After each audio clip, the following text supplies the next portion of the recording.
हाय guys, Shiv education channel पर आप सभी का हार्दिक स्वागत है। हमने पिछले दिनों से कंटिन्यू एनसीईआरटी पढ़ रहे हैं। एनसीईआरटी में काफ़ी चीज़ें हमने कंप्लीट भी की है और आगे हम एनसीईआरटी पढ़ रहे हैं। हमने 2 चैप्टर कंप्लीट कर दिए हैं। इसके बाद हमारा तीसरा चैप्टर हमने एक वीडियो कल वाले वीडियो में डाली थी। अगर किसी ने वो वीडियो नहीं देखी तो पहले वो वीडियो देखे, उसके बाद ये देखे, तभी ये समझ में आएगा, अन्यथा इससे पहले वाली बातें आपको पता नहीं चल पाएगी। आप सभी इस चैनल को लाइक कीजिए, शेयर कीजिए और सब्सक्राइब कीजिए ताकि हमारा नोटिफिकेशन आपको मिलता रहे। अगर आपको कोई भी डाउट होता है तो आप प्लीज़ हमें कमेंट करके बताएं ताकि हम आपके डाउट को क्लियर कर पाएँ। आज हमारा अगला टॉपिक है नगरीय जीवन। हमने कल मोहनजोदड़ो सभ्यता पढ़ी थी। वहाँ पर देखा था कि विशाल स्नानागार है और दोनों तरफ सीढ़ियाँ बनी हुई है। पिछले चैप्टर में हमने ये सब चीज़ें पढ़ी है। तो आप सभी से निवेदन है कि जो ये वीडियो देख रहे हैं वो प्लीज़ आप पिछले चैप्टर को देखें, उसके बाद यह चैप्टर पढ़ें। इसके अंदर आज हम नगरीय जीवन पढ़ेंगे। कौन सा पढ़ेंगे? नगरीय जीवन। हड़प्पा के नगरों में बड़ी हलचल रहा करती होगी, क्योंकि ये लोग 1 सेकंड में पेन कर लेते हैं। बड़ी हलचल रहा करती होगी। क्यों बोला इसने ऐसे यहाँ रहा करती होगी? क्योंकि यहाँ पर कुछ चीज़ें इनको मिली जिनसे लगा कि ये लोग व्यापार भी करते होंगे। कुछ बहुमूल्य पत्थर भी मिले जो दूसरी सभ्यताओं से मिलते जुलते थे, तो इनको लगा कि शायद ये वहाँ की सभ्यता से मिलते जुलते हैं, तो यहाँ के लोगों ने इनको निर्यात या आयात किया होगा। तो हड़प्पा के नगरों में बड़ी हलचल रहा करती होगी। यहाँ पर ऐसे लोग रहते होंगे जो नगर की खास इमारतें बनाने की योजना में जुटे रहते हैं। यानी ये लोग क्या करते हैं कि इमारतें, यानी यहाँ पर इमारतें हमें 2 मंजिल की भी मिली है, तो शायद ये निर्माण के कार्यों में संलग्न थे। ये संभवतः यहाँ के शासक थे। हो सकता है कि ये नगरीय जीवन वाले लोग शासक थे और ग्रामीण वाले जो निचला दुर्ग था वो शायद इनकी जनता रही होगी। यह भी संभव है कि ये शासक लोगों को भेजकर दूर दूर से धातु, बहुमूल्य पत्थर और अन्य उपयोगी चीज़ें मंगवाते थे। यानी ये लोग, क्यों कहा इन्होंने कि भाई ये लोग दूर दूर से मंगवाते थे? क्योंकि हमें जो वहाँ पर जो चीज़ें मिली है वो दूसरी सभ्यताओं से भी मिलती जुलती है। जैसे ईरान की सभ्यता से कुछ चीज़ें हमारे यहाँ पर मिलती जुलती है, तो शायद यहाँ के लोग व्यापार करते हो, आयात निर्यात करते हो। शायद शासक लोग खूबसूरत मनकों तथा सोने चांदी से बने आभूषणों जैसी कीमती चीज़ों को अपने पास रखते होंगे। भाई इनके पास अगर ये सोने चीज़ें की पाई गई है तो शायद ये लोग शौकीन से अपने पास रखते होंगे। इन नगरों के में लिपिक भी होते थे। लिपिक यानी लिखने वाले, जो मुहर्रों पर तो लिखते ही थे, शायद अन्य चीज़ों पर भी लिखते होंगे। भाई जो अगर उन्हें लिखाई आती थी तभी तो वो उसके अंदर लिखते थे, सिक्कों पर लिखते थे। अगर वो सिक्कों पर लिखते थे तो शायद वो अन्य चीज़ों पर भी लिखते होंगे।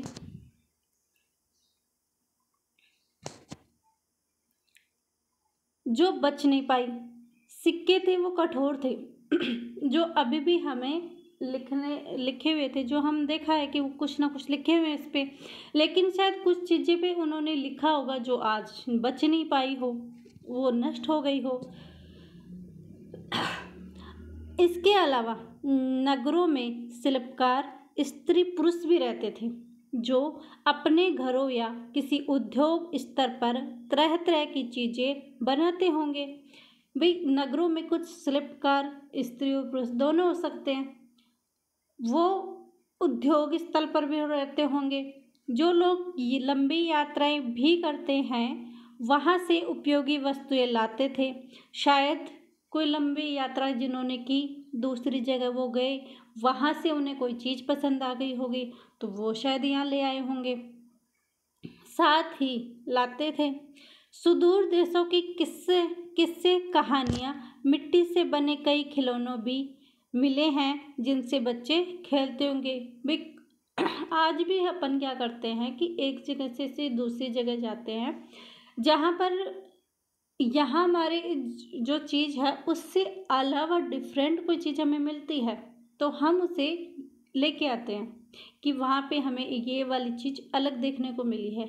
शायद ये उस टाइम पे इनके समय भी हुआ करती होगी कि ये लोग अपनी चीज़ें वहाँ से लाए होंगे जो इनको पसंद आएगी, तब हमें वहाँ वाली चीज़ें यहाँ पर मिली है।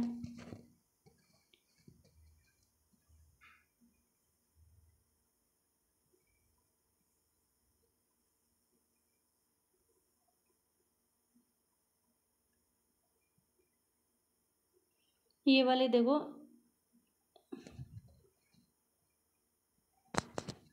सबसे ऊपर मोहनजोदड़ो का एक सड़क और उस पर बना नाला है, एक कुआं, बाईं ओर नीचे हड़प्पा की एक मोहर है। इस मोहर के ऊपर के चिन्ह एक खास लिपि में है। उपमहाद्वीप में पाए गए लेखन का यह प्राचीनतम उदाहरण है। विद्वानों ने इसे पढ़ने की कोशिश की लेकिन अभी तक यह पता नहीं चल पाया कि इसका अर्थ क्या है। हमें लिपि तो देखने को मिली है लेकिन हम आज भी उस लिपि को पढ़ नहीं पाए हैं कि उसमें क्या लिखा गया था। वो लिपि हमें आज भी नहीं पढ़ने को आई है। विद्वान लोगों ने खूब समझने की कोशिश भी की लेकिन वो आज भी समझ में नहीं आई है। ये यहाँ पे देखो हमने मोहनजोदड़ो है। मोहनजोदड़ो की सभ्यता में अंदर क्या है कि ये सड़क है, सड़क के पास ये नाला बना हुआ है और ये उस टाइम का कुआं था जो आज हमें देखने को मिला है, ये हड़प्पा में मिला है। और ये मोहरें थी, ये मोहरें हमें पता चली है। ये देखो ये लिखा हुआ था जिसका हमें आज भी पता नहीं चला कि इसमें आखिर लिखा हुआ क्या था। आज भी हम ये नहीं पढ़ पाए हैं कि इसके अंदर लिखा हुआ क्या था।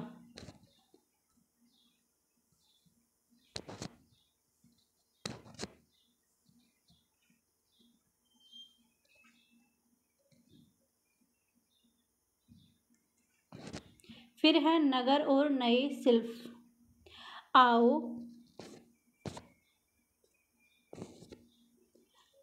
अब कुछ ऐसी चीज़ों के बारे में अध्ययन करें जो हड़प्पा के नगरों से प्राप्त हुई है। जो हमें कहाँ से प्राप्त हुई है? हड़प्पा नगरों से प्राप्त हुई है।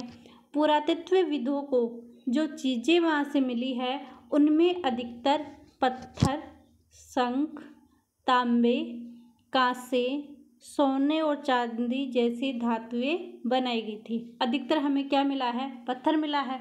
भाई पत्थर ही तो ठोस है जो रह सकता है, वन्यथा और चीज़ें भी थी वो शायद नष्ट हो गई होंगी। शंख मिला है, तांबे, कांसे, सोने, चांदी जैसी धातुएं हमें प्राप्त की गई थी।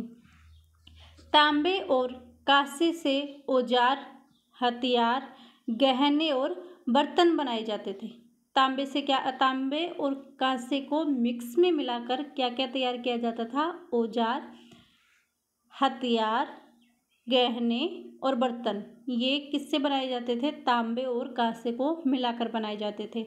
सोने और चांदी से गहने और बर्तन बनाए जाते थे। तांबे और कांसे से क्या बनाए जाते थे? औजार, हथियार, गहने और बर्तन बनाए जाते थे। और सोने और चांदी से क्या बनाए जाते थे? गहने और बर्तन बनाए जाते थे। यहाँ मिली सबसे आकर्षक वस्तुओं में मनके और बाट और फलक है। सबसे अच्छी, सबसे सुंदर कौन सी चीज़ें हैं? मनके बाट और फलक। ये देखो, ये क्या है? बाट, पत्थर के बाट देखा। कौन सा पत्थर? ये चर्ट पत्थर। कौन सा पत्थर था? चर्ट पत्थर था। इन पत्थरों से क्या बनाए थे उन्होंने? बाट बनाए थे।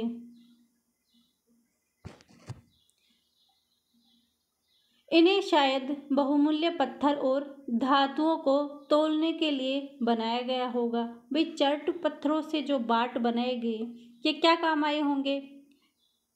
शायद बहुमूल्य पत्थर या धातुओं को तोड़ने के लिए बनाए होंगे। फिर है मध्य भाग में मनके। इनसे कुछ कार्लियन पत्थरों बनाए से होंगे। जो ये मनके हैं, किससे बनाए गए थे? कार्लियन पत्थर से। और बाट कौन से पत्थर से बने थे? चर्ट पत्थर से। बाट कौन से पत्थर से बने थे? चर्ट पत्थर से। और कार्लियन कौन से पत्थरों से? कार्लियन पत्थरों से क्या बनाए गए थे? मनके बनाए गए थे। क्योंकि ये वाले क्वेश्चन यहाँ से लैंग्वेज के अंदर पूछे जाते हैं। सीटेट हम अपना क्वेश्चन कहाँ से उठाता है? वो एक वाली चीज़ दे देता है, फिर उसके अंदर पूछता है कि क्या ये सही है, क्या ये गलत है। उसके अंदर हमें 4 लाइनें देता है, उसमें एक या तो नहीं का ऑप्शन पूछ लेता है या है का ऑप्शन पूछ लेता है। तो वो सारे क्वेश्चन इसी बीच में उठाए जाते हैं कि चर्ट पत्थरों से क्या बनाए जाते थे? तो बाट। और मनके कौन से बनाए जाते? कार्लियन पत्थर से मनके तैयार किए जाते थे। पत्थरों को काट और त्रास कर मनके बनाए गए। पत्थरों को काट कर त्रास कर क्या बनाए गए? मनके बनाए गए। इनके बीच छेद किए गए थे। छेद क्यों गए थे? ताकि धागा डालकर माला बनाई जाए। इसके अंदर छेद करके बनाया गया ताकि इनसे माला अच्छी तरह से बनाई जाए। इसके अंदर ये छेद किया गया ताकि ये चीज़ें माला, ऐसे करके ये माला इनकी बनाई गई।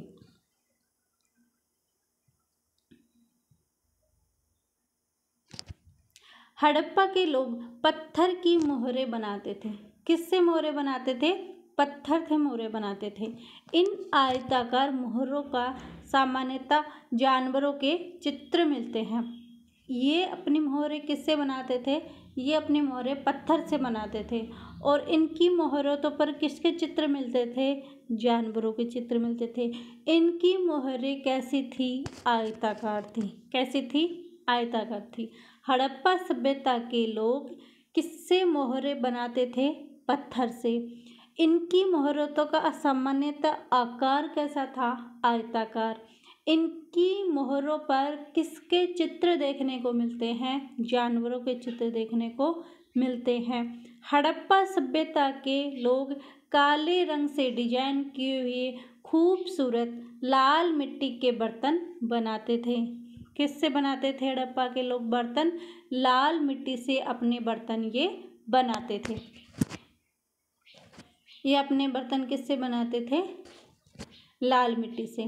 संभवतः 7 साल पहले मेहरनगढ़ में कपास की खेती होती थी। ये हमने पिछले चैप्टर में भी पढ़ा था कि 7000 साल पहले मेहरनगढ़ में कपास की खेती होती। किसकी खेती होती थी? कपास की। मोहनजोदड़ो से कपड़े के टुकड़ों के अवशेष, चांदी के एक फूलदान के ढक्कन तथा अन्य तांबे की वस्तुओं से चिपके हुए मिले हैं। यहाँ से क्वेश्चन ये बन जाता है कि कपड़े के अवशेष हमें सर्वप्रथम कहाँ से प्राप्त होते हैं? तो इसका आंसर आएगा मोहनजोदड़ो से। और ये तांबे की वस्तु से चिपके हुए मिले हैं। चांदी के एक फूलदान वाले मिली है, ये कहाँ से मिले हैं? मोहनजोदड़ो से मिले हैं। लाल मिट्टी के बर्तन कौन बनाते थे? हड़प्पा सभ्यता के लोग लाल मिट्टी से बर्तन बनाते थे। और फिर आगे है पक्की मिट्टी तथा फेस से बनी तकलियाँ सूत कताई का संकेत देती है। वहाँ पर हमें जो पक्की मिट्टी मिली है और तकलियाँ मिली है वो सूत कताई का, शायद उससे सूत काटते होंगे वो लोग। शायद वो लोग सूत काटते होंगे।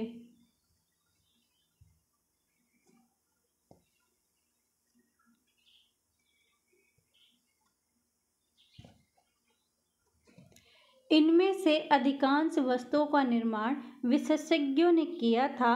विशेषज्ञ उसे कहते हैं जो किसी खास चीज को बनाने के लिए खास परीक्षण लेता है।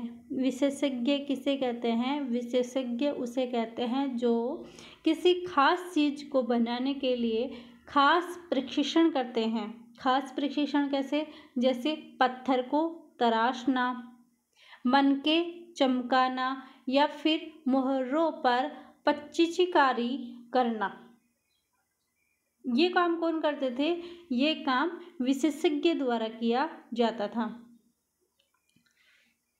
जैसे हमने पिछले में देखा था, मूर्ति का चेहरा कितना आकर्षक ढंग से बनाया गया है, उसकी दाढ़ी कितनी अच्छी तरह से दर्शाई गई है। यह किसी विशेषज्ञ मूर्तिकार का ही काम हो सकता है। हमने अभी ये फोटो देखी थी, ये वाली, ये देखो, ये मूर्ति की फोटो हमने अभी देखी थी, ये वाली। इसके अंदर वहाँ की शिल्पकारी हमें दर्शाती कि वहाँ के लोग शायद शिल्पकार भी थे, तभी इतनी अच्छी प्रकार से उन्होंने दाढ़ी बनाई होगी, इतनी अच्छी प्रकार से एक मूर्ति का रूप उन्होंने दिया होगा। तो जाहिर सी बात है कि वहाँ उस समय शिल्पकार भी हुए होंगे।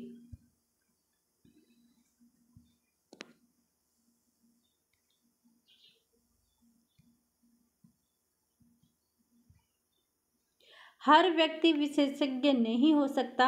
हमें यह पता नहीं है कि क्या सिर्फ पुरुष ही ऐसे कामों में प्रशिक्षण हासिल करते थे या फिर केवल महिलाएं ही, क्योंकि हमें ओनली मूर्ति मिली है, लेकिन ये नहीं पता कि जो मूर्तिकार का शिल्पकार था वह महिला था या पुरुष थी।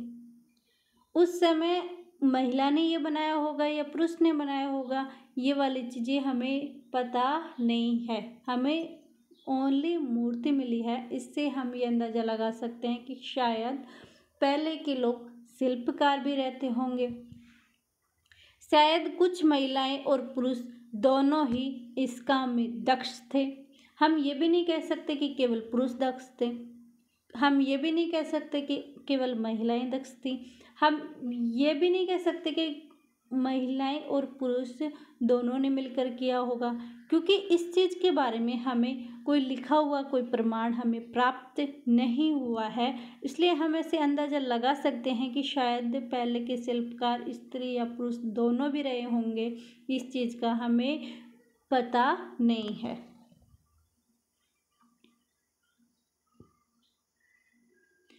यह है फेस। फेस क्या है? पत्थर और शंख प्राकृतिक तौर पर पाए जाते हैं, लेकिन फेस को कृत्रिम रूप से तैयार किया जाता था। ये नहीं था कि ये पत्थर से बना हुआ था, इनको तैयार किया जाता था। किससे तैयार किया जाता था? फेस को बालू या स्फटिक पत्थरों के चूर्ण को गोंद में मिलाकर उनसे वस्तुएं बनाई जाती थी। किससे बनाई जाती थी? बालू या स्फटिक पत्थरों के चूर्ण को गोंद में मिलाकर उनसे वस्तुएं बनाई जाती थी। उसके बाद उन वस्तुओं को एक चिकनी परत चढ़ाई जाती थी। इस चिकनी परत के रंग प्राय नीले और हल्के समुद्री रंग के होते थे। फेस से मनके, चूड़ियाँ, बाले और छोटे बर्तन बनाए जाते थे। फेस क्या है? एक पदार्थ था जिसे तैयार किया जाता था। ये किससे तैयार किया जाता था? इसमें बालू मिलाते थे, स्फटिक पत्थर का जो चूर्ण होता है, पत्थर का चूर्ण, वो मिलाते थे और गोंद मिलाते थे ताकि ये चिप जाए। इन तीनों को मिलाकर ये एक वस्तुएं बनाई जाती थी। फिर उसके ऊपर एक चिकनी परत चढ़ा दी जाती थी और उसका कलर कैसा होता था? नीला या हल्के समुद्री रंग के हरे होते थे। इसके अंदर ये फेस काम क्या आता था? ये मनके, चूड़ियाँ, बाले और छोटे बर्तन बनाए जाते थे। क्या क्या बनाए जाते फेस से? मनके, चूड़ियाँ, बाले, छोटे बर्तन बनाए जाते थे।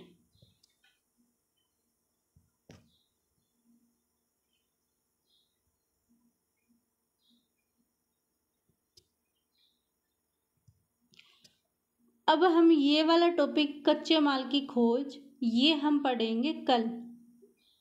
आप सभी को शायद ये चैप्टर समझ में आया होगा और ये वाला चैप्टर नंबर 3 बहुत ही इम्पोर्टेंट है। इसमें से सबसे ज़्यादा क्वेश्चन बनते हैं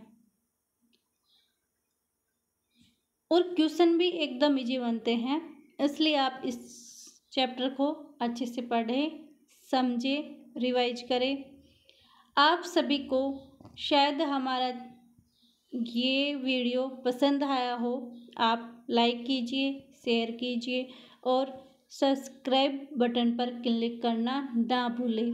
अगर आप एक सब्सक्राइब बटन पर क्लिक कर देंगे तो आपका अंगूठा नहीं घिसेगा, उस पर कोई फ़र्क नहीं पड़ेगा।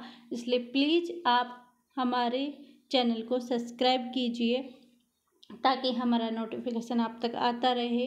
हम आपके सीटेट एग्ज़ाम तक ऐसे ही बने रहेंगे। आपके जो भी डाउट है आप प्लीज़ हमें कमेंट करके बताएं।